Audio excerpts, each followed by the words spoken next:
جائے اور ہمیں جرا کرنے کی اجازت دی جائے، لیکن وہ ابھی صبح جب ادھر آیا اطلاع وہاں پہنچی کہ ہم نے یہ اپلیکیشن ہے اور ہو سکتا ہے آج فکس کر دیں، تو وہ انہوں نے صبح ہی آرڈر اناؤنس کر دیا۔ اب وہ آرڈر ایسا ہے جس کے اندر انہوں نے یہ پہلے جو جتنے وکیل تھے عمران خان صاحب کے اور بشرا بی بی کے، ان کو اجازت نہیں دی کہ وہ کسی طرح سے بھی جرا کر سکیں۔ دوسری ان کو یہ بھی اجازت نہیں دی گئی کہ اپنے کوئی گواہ پیش کر سکیں۔ تیسری ایک بہت ضروری چیز ہوتی ہے کہ آپ ایک بیان قلم بند کرتے ہیں، اس بیان کے جو ایکیوز جو ہوتا ہے، ملزم جو ہوتا ہے، اس کا بیان اگر قلم بند نہیں کریں گے تو آپ ججمنٹ یا فیصلہ اناؤنس نہیں کر سکتے۔ وہ ابھی تک کل شام تک، کل رات تک ابھی تک قلم بند نہیں ہوئے تھے، ابھی تک بیان نہیں دیے گئے تھے، صبح بھی نہیں دیے گئے، ان کے بغیر ہی ججمنٹ اناؤنس کر دی۔ تو یہ اس قسم کی حرکت ہو رہی ہے۔ آپ نے دیکھا پہلے کیس میں بھی یہی ہوا، آپ نے دیکھا یہ دوسرے کیس میں بھی یہی ہوا، تو ہم انشاءاللہ تیار ہیں، ایکسپیکٹڈ تھا کہ یہ ہوگا۔ اب ہم نمبر 1 تو ایک اپلیکیشن فائل کر رہے ہیں کہ ہمیں آرڈر کی کاپی دی جائے، اور نمبر 2 ہم فائل کریں گے اپیل، اور اپیل میں ہم یہ جو کنوکشن ہے اور جو سزا ہے اس کی سسپینشن بھی مانگیں گے۔ اور امید یہ ہے کہ اتنا آرٹیکل 10A کی خلاف ورزی ہوئی ہے، قانون کی خلاف ورزی ہوئی ہے، آئین کی خلاف ورزی ہوئی ہے، اتنا مس ٹرائل ہے، اتنا obvious ہے کہ اس میں کوئی شک نہیں ہے کہ یہ سسپینڈ ہو جائے گی بہت جلد، سزا بھی اور کنوکشن بھی۔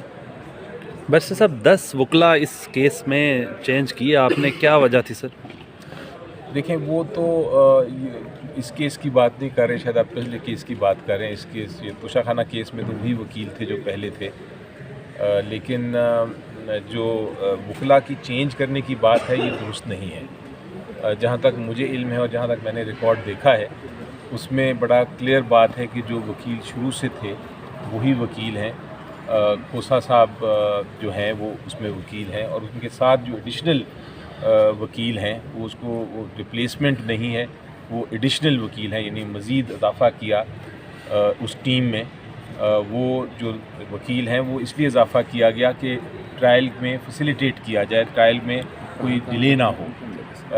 وکیل انکریز کرنے کا مقصد یہ ہوتا ہے کہ اگر ایک نہیں تو دوسرا نہیں تو تیسرا بھی جرا کر سکے، یہ مقصد تھا۔ وہ الٹا اس کو استعمال کرنے کی کوشش کی جا رہی ہے جیسے ہم کوئی ڈیلے کر رہے ہیں۔ یہ اس کے توشہ خانہ کیس کی آپ بات سنیں، آپ دیکھیں کہ شروع کب ہوا تھا، 9 جنوری کو۔ آج کیا دن ہے؟ آج 31 جنوری، یعنی صرف 27-28 دن میں ٹرائل کنکلوڈ ہو گیا ہے۔ پاکستان میں کتنے ٹرائل ہیں جو 28 دن میں کنکلوڈ ہوئے ہیں؟ ڈیلے تو ٹرائل تو آپ 5-6 سال چلتے ہیں، وہ ہوتا ہے ڈیلے۔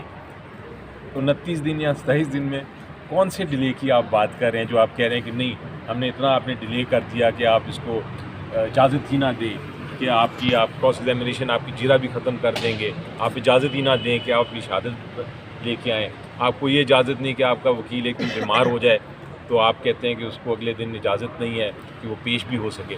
یہ اس قسم کی آپ نے کہاں دیکھا ہے پاکستان کی جوڈیشل ہسٹری میں، تاریخ میں اس طرح کی کیسز؟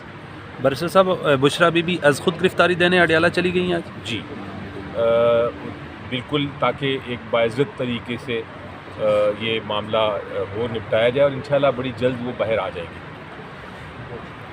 Thank you.